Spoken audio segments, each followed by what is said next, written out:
পরিবারের দৈনিক গৃহীত খাদ্যের পরিমাণ নির্ণয়। এই ভিডিওতে আমরা দেখব পরিবারের দৈনিক গৃহীত খাদ্যের পরিমাণ কিভাবে নির্ণয় করা হয়। আমরা খাদ্য সমীক্ষার জন্য 24 ঘন্টা স্মরণ করা পদ্ধতি বা প্রশ্নপত্র পদ্ধতি ব্যবহার করব। পরিবারের সঙ্গে পূর্ব আলোচনা অনুসারে সার্ভের জন্য নির্দিষ্ট করা সময়ে তদন্তকারীকে ওই পরিবারে পৌঁছে যেতে হবে। গৃহকর্ত্রীকে প্রশ্ন করে গত 24 ঘন্টায় কি রান্না হয়েছে এবং কতটা পরিমাণ খাবার রান্না হয়েছে তা স্মরণ করতে অনুরোধ করতে হবে। গৃহকর্ত্রীর কাছ থেকে পাওয়া তথ্য লগবুকে লিপিবদ্ধ করতে হবে। এইভাবে গৃহকর্ত্রীর কাছ থেকে পাওয়া তথ্য তদন্তকারীকে লগবুকের প্রথম দিনের জন্য নির্দেশিত ছকে আঁকা ঘরগুলিতে ক্রমান্বয়ে সকাল, দুপুর, বিকাল এবং রাত্রির জন্য পৃথক করা ঘরগুলিতে নির্দিষ্ট খাদ্যের বিপরীতে খাবারের ওজনগুলিকে লিপিবদ্ধ করতে হবে। কোনো খাদ্য সামগ্রী যেন ওজন থেকে বাদ না পড়ে সে বিষয়ে সতর্ক থাকতে হবে। এইভাবে পর্যায়ক্রমে 7 দিন তদন্তকারীকে পরিবারের নির্দিষ্ট করা সময়ে ওই পরিবারে যেতে হবে এবং সমগ্র খাদ্য সামগ্রীর ওজন নিতে হবে।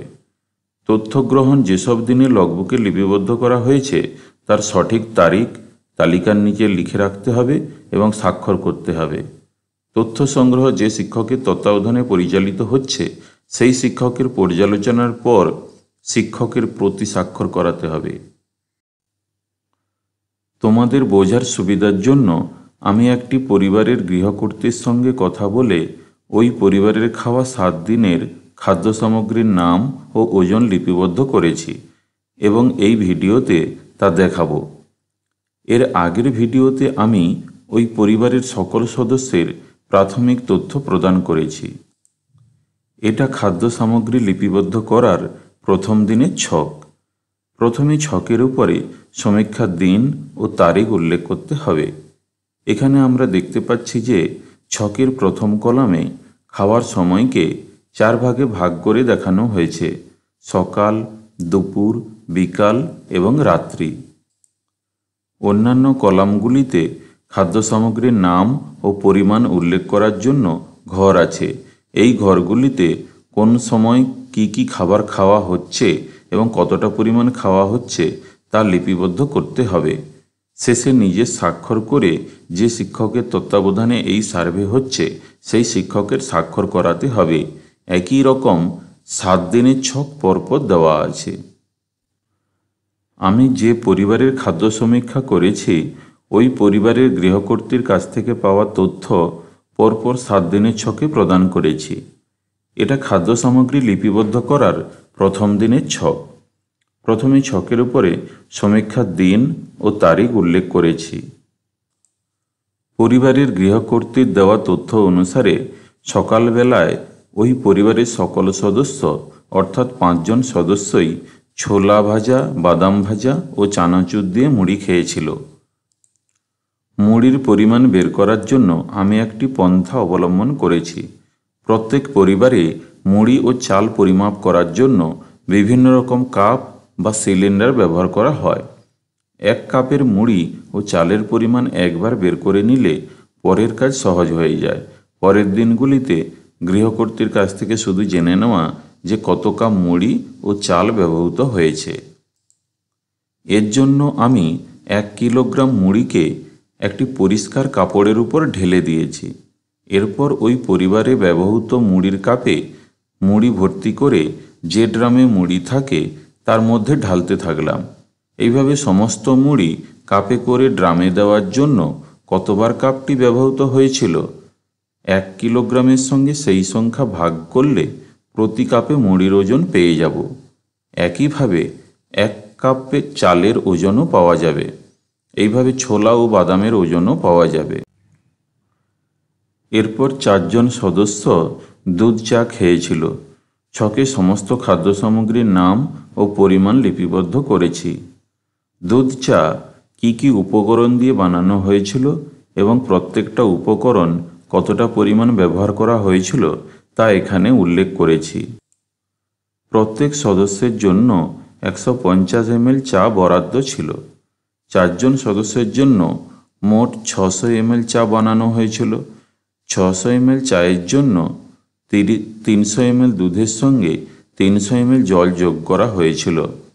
অন্যান্য উপকরণগুলি হল আদা 1 চা চামচ অর্থাৎ 6 গ্রাম, লবঙ্গ 1টি অর্থাৎ 4 গ্রাম, চিনি 2 টেবিল চামচ অর্থাৎ 24 গ্রাম।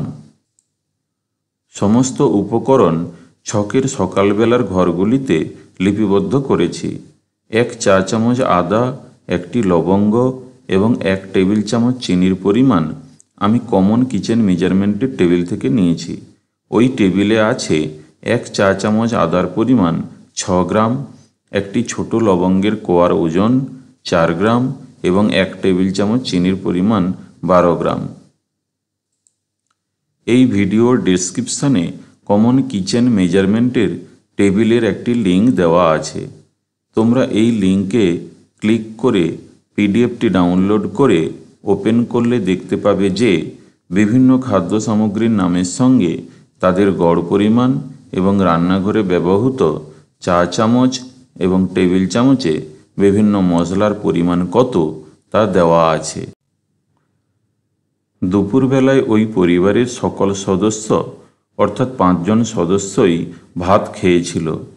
আমি ওই পরিবারের গৃহকর্ত্রীর কাছ থেকে পাওয়া তথ্যের ভিত্তিতে রান্নায় ব্যবহৃত চালের পরিমাণ 1000 গ্রাম উল্লেখ করেছি। প্রত্যেক কাপের চালের ওজন 200 গ্রাম। 5 কাপ চাল অর্থাৎ 5 গুণিতক 200 গ্রাম সমান 1000 গ্রাম চাল ব্যবহৃত হয়েছিল।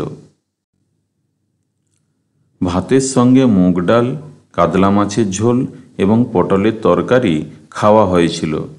পরিবারের গৃহকর্ত্রীর কাছ থেকে পাওয়া তথ্যের ভিত্তিতে মুগ ডাল রান্না করতে কি কি উপকরণ কতটা পরিমাণে ব্যবহৃত হয়েছিল তা এখানে উল্লেখ করেছি। এই পরিমাণগুলি ডায়েট সার্ভের প্রথম দিনের ছকে উল্লেখ করা হয়েছে। খাদ্য সামগ্রীর পরিমাণ হিসাব করার জন্য কমন কিচেন মেজারমেন্টের টেবিলটির সাহায্য নেওয়া হয়েছে। একইভাবে কাতলা মাছের ঝোল রান্না করতে কি কি উপকরণ ব্যবহৃত হয়েছিল আমি গৃহকর্ত্রীর কাছ থেকে তা জেনেছি। কোন উপকরণ কতটা পরিমাণে ব্যবহৃত হয়েছিল তা হিসাব করার জন্য কমন কিচেন মেজারমেন্টের টেবিলটির সাহায্য নেওয়া হয়েছে। এই পরিমাণগুলো ডায়েট সার্ভের প্রথম দিনের ছকের দুপুরের ঘরে উল্লেখ করা হয়েছে। পটলের তরকারি রান্না করতে কি কি উপকরণ ব্যবহৃত হয়েছিল আমি গৃহকর্ত্রীর কাছ থেকে জেনেছি। কোন উপকরণ কতটা পরিমাণে ব্যবহৃত হয়েছিল তা হিসাব করার জন্য কমন কিচেন মেজারমেন্টের টেবিলটির সাহায্য নেওয়া হয়েছে। এই পরিমাণগুলো ডায়েট সার্ভের প্রথম দিনের ছকের দুপুরের ঘরে উল্লেখ করা হয়েছে। প্রথম দিনের বিকেলবেলায় ওই পরিবারে লেবু চা, ফল এবং চিড়ে ভাজা খাওয়া হয়েছিল। এই খাবারগুলোর মধ্যে কি কি উপকরণ কতটা পরিমাণে আছে সেগুলো আমি হিসাব করেছি। এর জন্য কমন কিচেন মেজারমেন্টের টেবিলের সাহায্য নিয়েছি। এই পরিমাণগুলো ডায়েট সার্ভের প্রথম দিনের ছকের বিকালের ঘরগুলোতে লিপিবদ্ধ করেছি। প্রথম দিনের রাত্রিবেলায় ওই পরিবারে ময়দার লুচি ও আলুর দম খাওয়া হয়েছিল। লুচি বানাতে কি কি উপকরণ কতটা পরিমাণে ব্যবহৃত হয়েছিল আমি এখানে হিসাব করেছি এবং ডায়েট সার্ভের প্রথম দিনের ছকের রাত্রিবেলার ঘরগুলোতে লিপিবদ্ধ করেছি।